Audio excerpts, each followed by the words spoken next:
Know the top stories of the day. Understand the issues that matter. This is Manila Bulletin News on Web. Your quick rundown of top news in the country and around the world.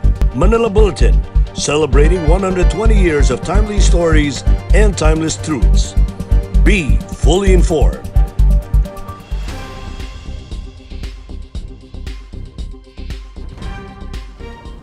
Hi, I'm Barbie Atienza. This is MB Now, and here are your news on web. Malacanang is hoping to complete vaccinating the country's healthcare workers against a new coronavirus disease soon, as it could move to protect senior citizens against a deadly respiratory disease. Presidential spokesman Harry Roque made a statement as the government started to vaccinate health workers with a CoronaVac vaccine donated by the Chinese government. In a radio interview, Roque said the palace is hoping to finish vaccinating around 3.4 million medical frontliners the soonest time possible. Roque added that the palace is looking forward to the upcoming COVID-19 vaccines because these will be used on the country's senior citizens. The government rolled out its vaccination program against COVID-19 with 600,000 doses of CoronaVac vaccines donated by the Chinese government. The vaccine brand, however, is not recommended for those over 59 years old. The Philippines is expecting to receive 1 million more doses from Sinovac and 525,600 doses from Astrazeneca. The initial shipment of the vaccine developed by British-Swedish pharmaceutical firm Astrazeneca is set to arrive in the country tomorrow, March 4, according to presidential spokesperson Harry Roque. The 487,200 doses of AstraZeneca vaccines is expected to arrive at around 7:30 in the evening tomorrow. It is part of the first round of allocated doses from COVAX facility, Roque said in a statement. Some 525,600 doses of AstraZeneca's vaccines were supposed to arrive in the Philippines on Monday, March 1, but encountered delay due to supply problems. Earlier, Roque said the President Rodrigo Duterte will personally witness the arrival of AstraZeneca vaccines from the World Health Organization-led COVAX facility. The Philippines is expected to receive at least 5.6 million doses of COVID-19 vaccines from Pfizer-BioNTech and AstraZeneca via the COVAX facility within the first quarter of 2021. Vice President Leni Robredo has responded to a viral photo of a woman getting vaccinated who she said was not her. On her Facebook page, Robredo posted screenshots of the woman's photo receiving coronavirus vaccine shot and said, "Hindi po ako yan," with a facepalm emoji. The Vice President said she was not the woman in the photo, but rather it was Dr. Fordelisa Grana, a pediatric surgeon at the Amang Rodriguez Memorial Medical Center in Marikina City. Grana was among the medical frontliners who were vaccinated first with China's Sinovac vaccine. She was wearing a bakuna blouse whose sleeves have slits, Robredo noted. Robredo laughed off the latest false accusations from her critics and bashers, but at the same time apologized to Grana for being dragged into the issue. Robredo advised the public to be discerning on what they see in social media because these could be just fake information circulated online. The northeast monsoon, or Amihan, has again intensified, affecting northern and central Luzon on Wednesday, March 3, said a weather forecaster of the Philippine Atmospheric, Geophysical, and Astronomical Services Administration. Pag-asa weather specialist Benison Estrajera also said that light to moderate with occasional heavy monsoon rains may affect Batanes, Cagayan, Isabela, Quirino, Nueva Vizcaya, Abra, Pacquiao, Benguet, Ifugao, Kalinga, Mountain Province, Aurora, and Quezon in the next 24 hours. Raya also warned those in those areas to remain alert against possible flash floods and landslides. Metro Manila and the rest of Luzon may also have isolated light Amihan rains but have no significant impact over the area. The rest of the country may experience partly cloudy to cloudy skies with isolated rain showers due to localized thunderstorms. In Metro News, South African COVID-19 variant cases in Pasay all recovered. 4 million pesos shabu seized in Marikina by bust. Recyclables can now be traded for grocery items in Quezon City. More from this report. 3 Pasay City residents infected with the South African variant of the coronavirus disease have all recovered, according to Mayor Emmy Calixto Rubiano on Tuesday, March 2. The patients were identified as a 61-year-old female, a 39-year-old male, and a 40-year-old male. The 40-year-old male patient was first to recover, according to DOH. Rubiano also mentioned that the local government of Pasay is continuously sending samples from COVID-19 patients in the city to the Philippine Genome Center for sequencing. The mayor said that even before the announcement of the presence of the South African variant, they have been stepping up their efforts to curb the spread of the COVID-19 in the city.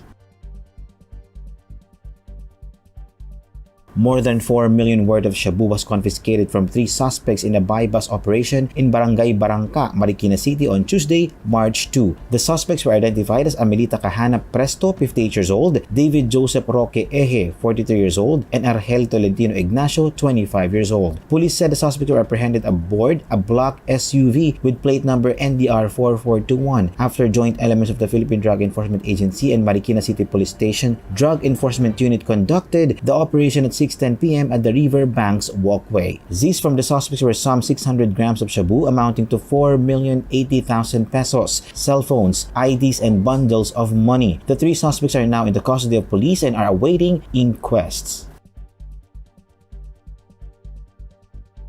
Plastic, paper, and metal wastes can now be exchanged for grocery items in Quezon City as the local government launched its Trash to Cashback program Tuesday, March 2. Under the program, recyclables can be traded for basic commodities such as rice, eggs, vegetables, hygiene kits, among others, in all local governments' bid to promote the importance of recycling and waste segregation. A My Basurero e-community kiosk has been set up at the Quezon City Hall Recent Garden, where residents can convert their recyclable wastes into environmental points that can be used to buy groceries, according to the local government. It added more kiosks will soon be rolled out in barangays.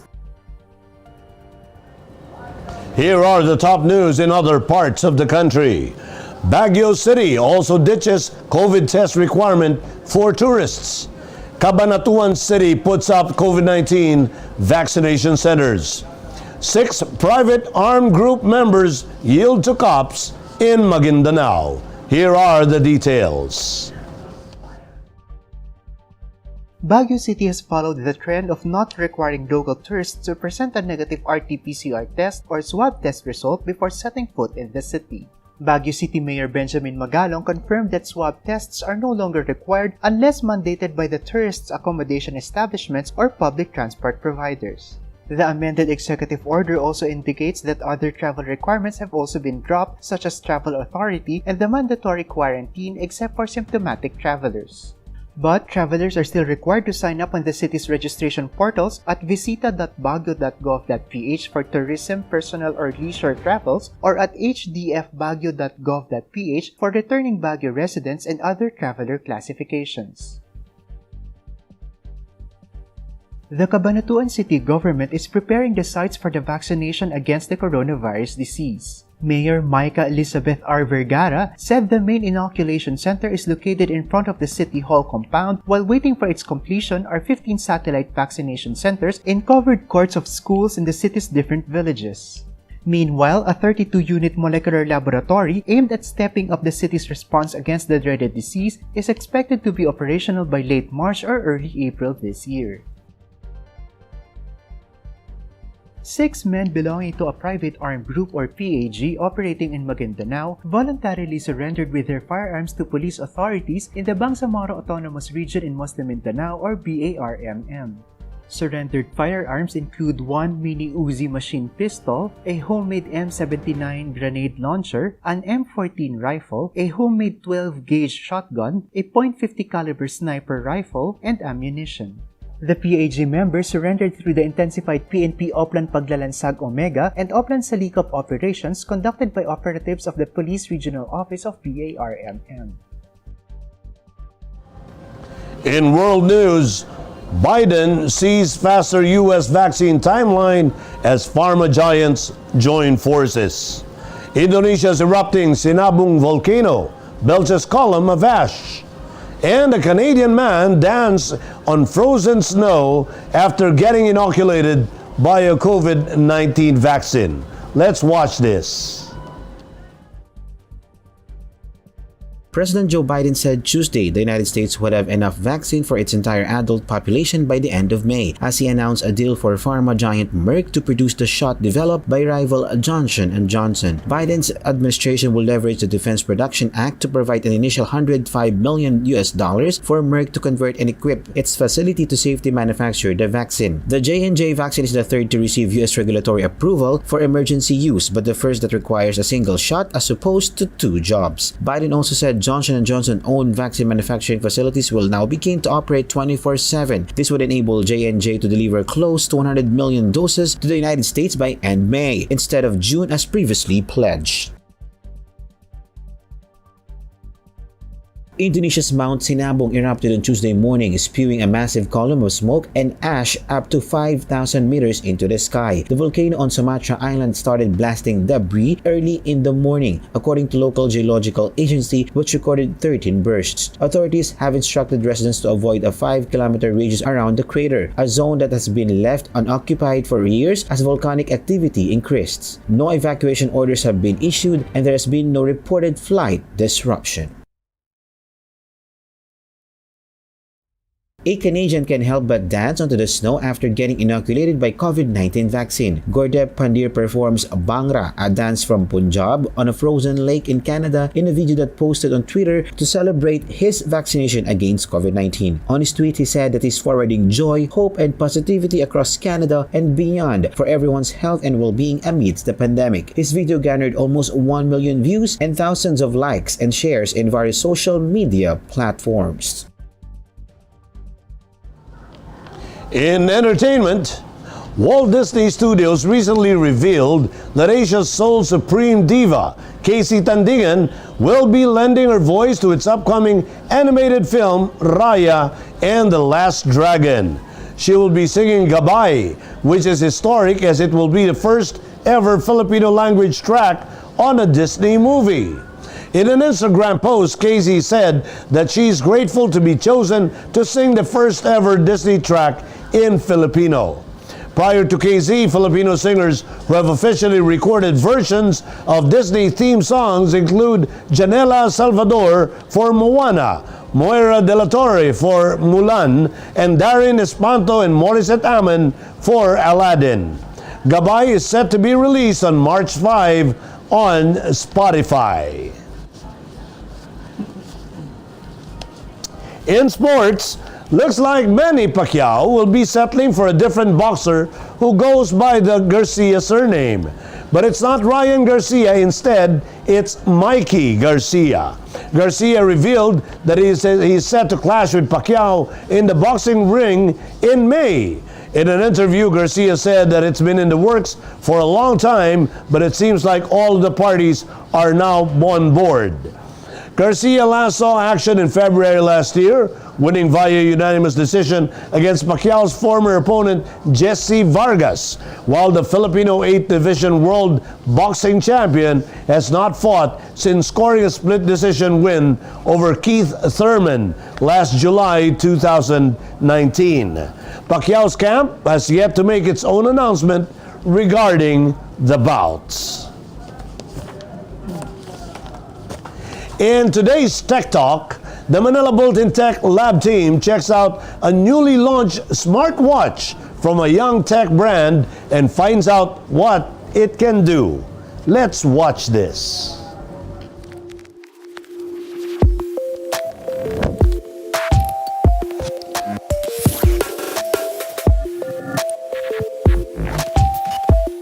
Realme, one of the youngest tech brands in the country, is continuously beefing up their tech products and making their presence felt. In today's episode of Tech Talk, we take a look at the Realme Watch S Pro.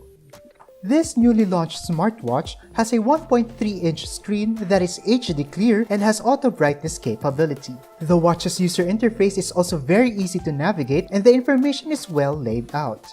On the right side of the watch are two buttons. The top button works as your back or home button, while the one beside it brings out the list of workout or sports mode for you to choose from. Apart from telling the time, your steps, and your heart rate, it also has a blood oxygen monitor that can aid you in your goal for a healthier you. Its music control is also easily accessible, and it can even let you control the volume of the music you are listening. Now that is one detail I'm sure many will find very useful. It packs about 15 various sports modes that will for sure fit into whatever fitness program you are into. Pairing the Watch S Pro to your phone is also easy via the Realme Link app. This centralized app for all your Realme gadgets synchronizes with your watch and gives you a summary of your progress and also different settings for your Watch S Pro, including notifications and even a reminder that you already need to drink water. You also won't get bored with the Realme Watch S Pro as there are hundreds of watch faces to choose from in the app. But if you want a more personalized watch face, you can even upload your own photo. With an upcoming update to its software, the Realme Watch S Pro will be able to control your smart TV and even your lights. In summary, the Realme Watch S Pro is a great gadget not just for health enthusiasts, but to anyone that embraces digital life, as it can give not just the time, but all the details you need to stay connected, entertained, and healthy. And that is Tech Talk for this week. Join us again next week for more tech updates. Be fully informed.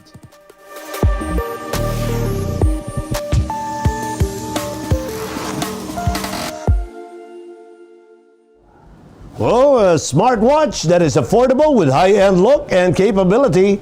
Well, for sure, many will add it to their shopping list of things to buy for this year. And those are the news on web today, March 3, 2021. For more news and details, get your copy of Manila Bulletin newspaper tomorrow or log on to www.mb.com.ph. You may also subscribe to our newsletter through the link on this video's caption to have the day's latest news delivered to your inbox. I am Barbie Atienza for Manila Bulletin. Join us again tomorrow. This has been MB Now. Be fully informed.